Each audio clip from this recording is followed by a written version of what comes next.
Hey guys, this is Icarus, and today I'm going to be doing a playthrough of Hollow Knight.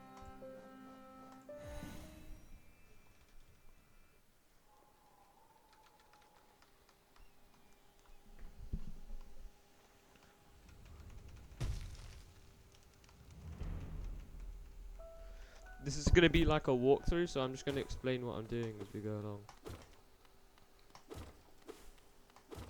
So, first of all, we're going to need to go to fight False Knight so we can get the city crest. So, we're probably going to do that now. And then get our first spell, which is called Vengeful Spirit.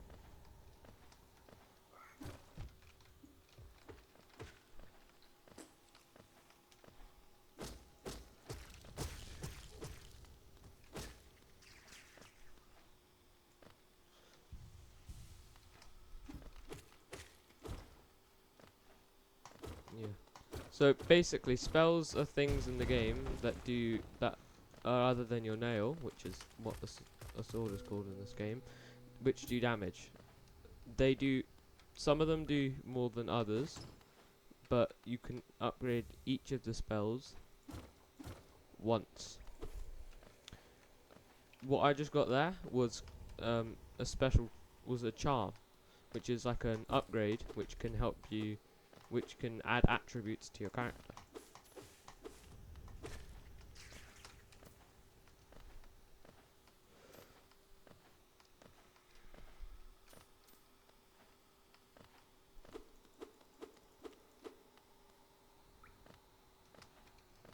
This this isn't my first playthrough of Hollow Knight. I've done a couple, and I've got almost 100% completion on the actual Steam game.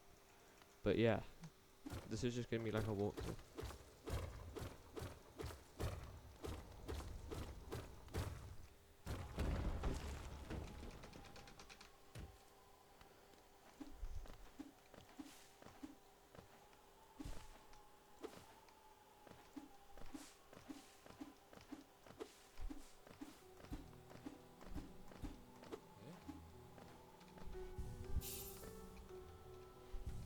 So in your inventory you can equip charms, and this one it says when you're on 1 heart you'll do more damage than usual, which is quite useful because usually you die quite a bit in this game.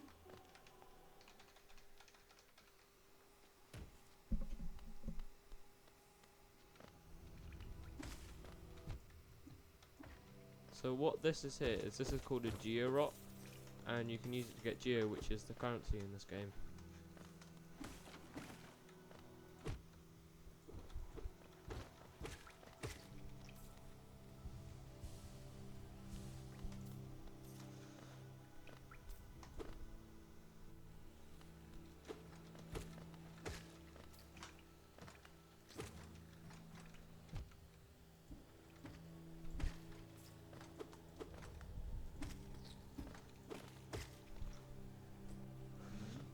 So basically, this is Cornifer, and he sells maps, which and maps, they can be used to see where you're going and how to get to certain places.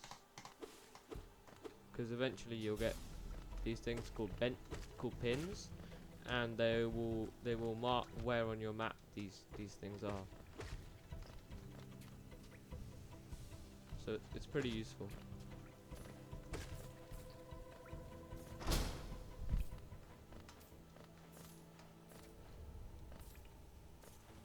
So this isn't like a speedrun or anything. It's just a casual gameplay.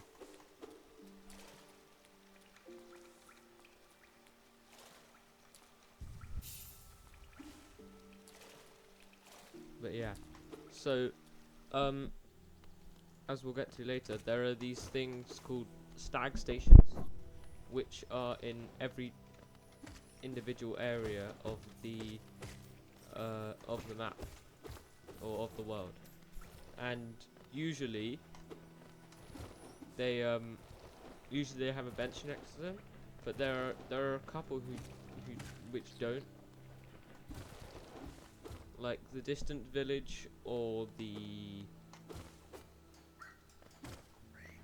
I don't think Fungal Waste has one. But yeah, they're they're always quite useful. But yeah, so this is a stag station here. So there's a bench in front of it, and then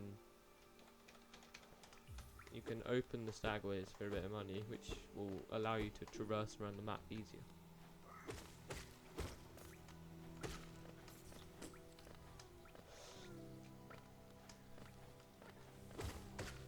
Now that is a grub,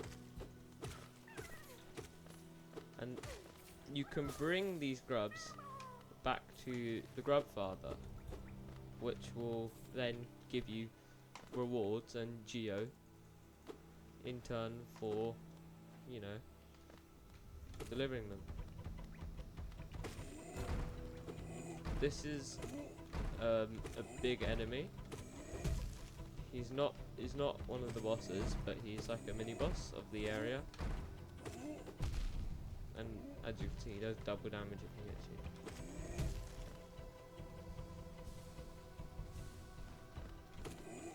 But he does drop more geo than regular enemies.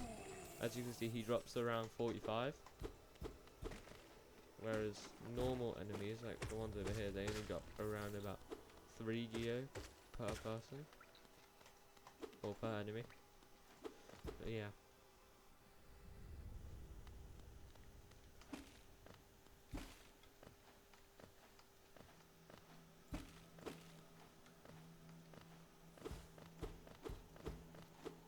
So it's going to be a longer video, as I'm obviously going through the whole of Hollow Knight. Yeah. So some tips for False Knight is when he jumps back, he will pull his hammer back, and he'll do a shockwave kind of move.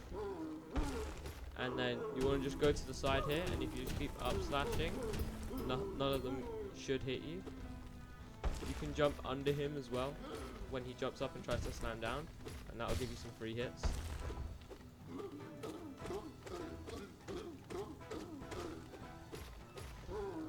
After the second phase, or after the third one, you'll see the ground has just started to break a little bit.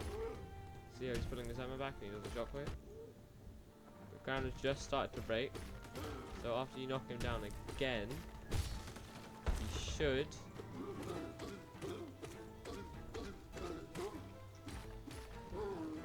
he should now go in the middle and just, he should knock himself down.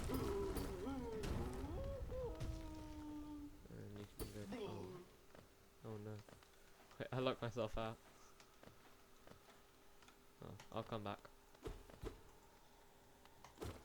But yeah, as you just saw, you can break the side of the arena. And you can come here early, which is where you get your first spell, called Vengeful Spirit.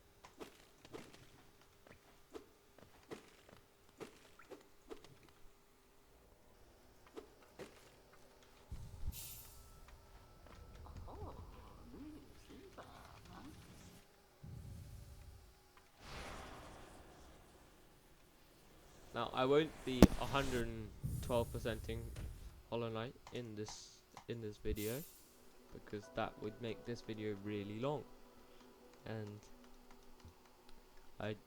that wouldn't be entertaining for you guys. So,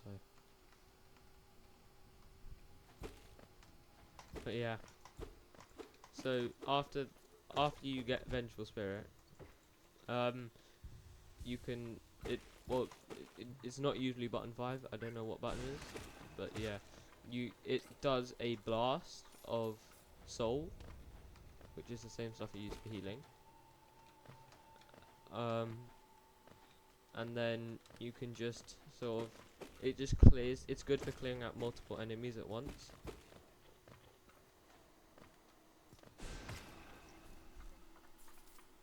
and it does quite a bit. It does more damage than your nail, which is very useful. Oh.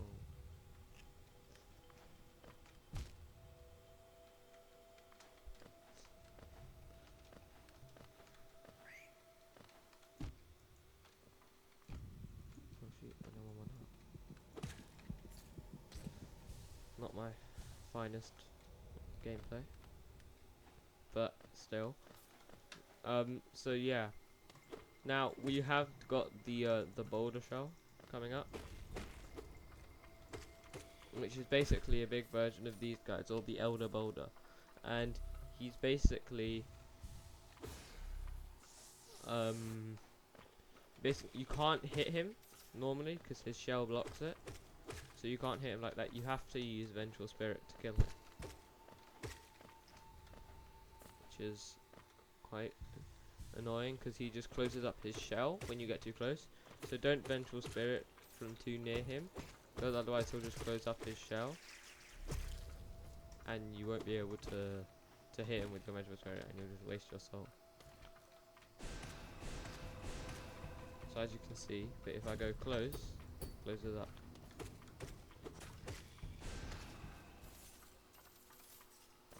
Now we'll get our second spell here, which is called Soul Catcher, and if you get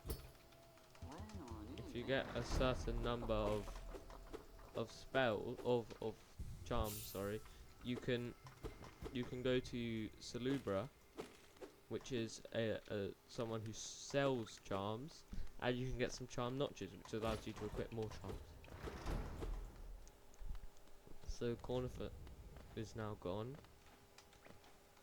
and we're going to go to Green Path now to obtain Dash.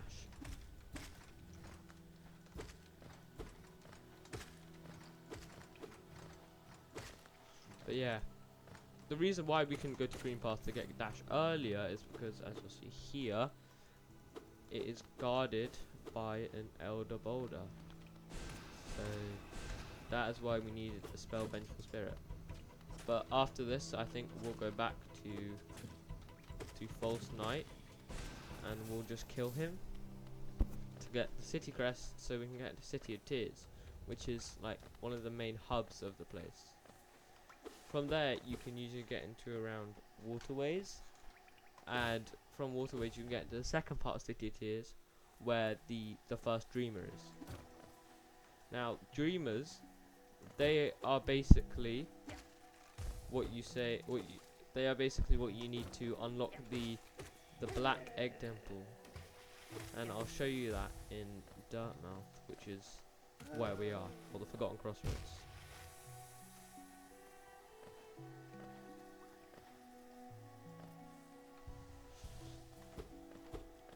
There are quite a few upgrades you can get in this game. So after we have Dash, which adds on to our Vengeful Spirit, we will go get Mantis Claw, which allows you to climb up the sides of walls.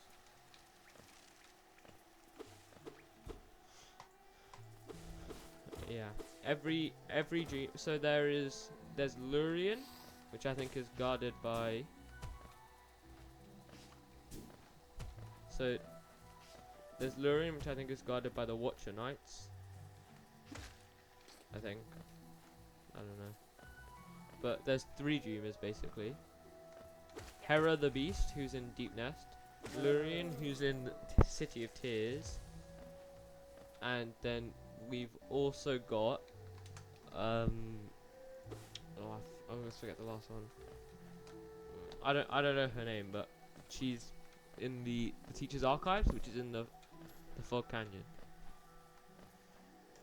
Here I'm trying to do a skip of some kind, which is where you use this mosquito-like thing, and you pogo off of it to get up here, because I don't know.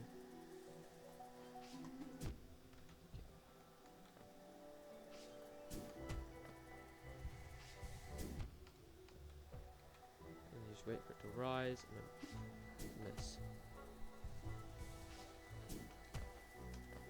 Usually you just go around the bottom, but that takes quite a while. I'm trying to make this as quick as possible.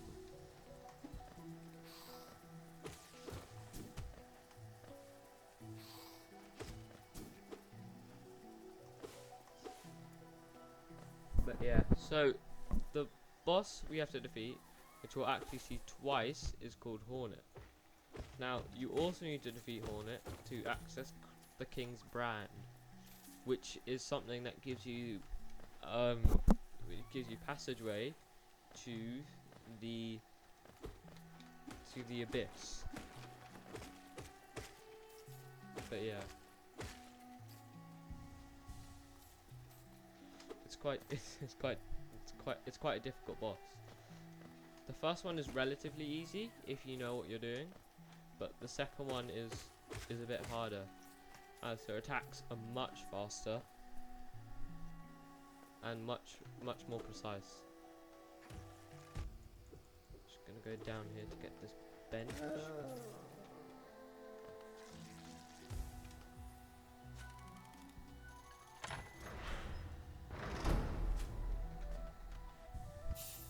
bench, just in case we die. But there will be, at the top of this room, there will be a green warrior. Oh, I don't know what they're called, but they're like moss warriors or something. But they're pretty big, and they can be intimidating if you don't know what you're doing. But I mean, it's not really too difficult. Since we've already got Vengeful Spirit at this point, if we do 3 Vengeful Spirits, it will kill him.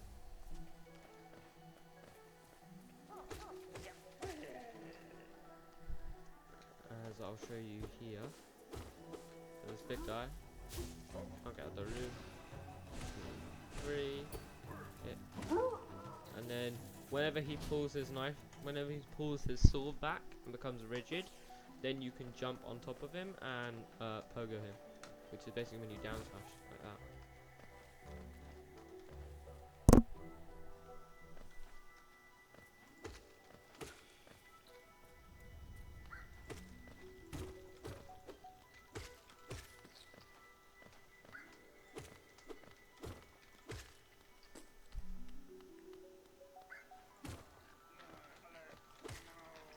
I'm gonna save. So this guy here, this is called Zote. This guy on the floor, and this is called the benchback thing, and he's very annoying.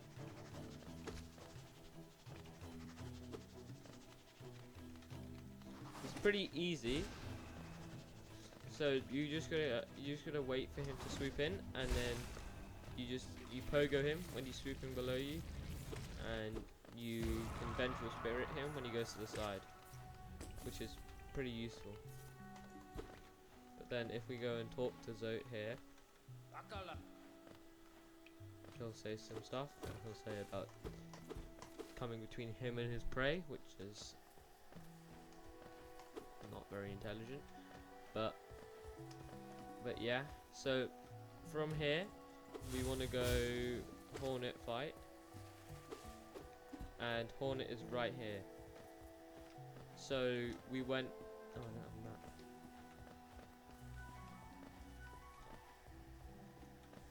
No wait. I'll show you guys the map when we get back to Dirtmouth.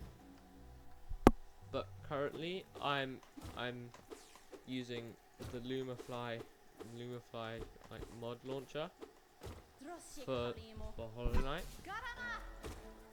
and it means that you can get mods such as like bench warp. Hornet is pretty easy, the first version. Just dodge, so just dodge when she does her that, and you can pogo her.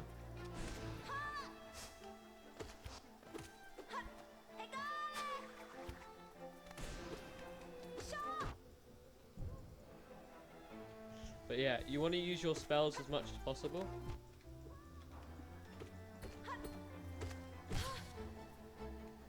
Because if you don't use your spells, then she'll just do more damage than you. And you don't want to keep her at a very large distance either. But if you keep her too close, then you won't be able to react to her moves fast enough. So you gotta kind of find the sweet shot, the sweet spot in the middle. But yeah, I don't want this to be too long for you guys, so I'm probably gonna end it here. So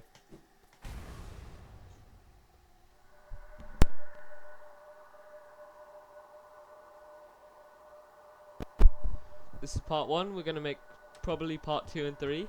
So we've done the first 2 bosses, and we're gonna probably do 3 and 4 next. So yeah.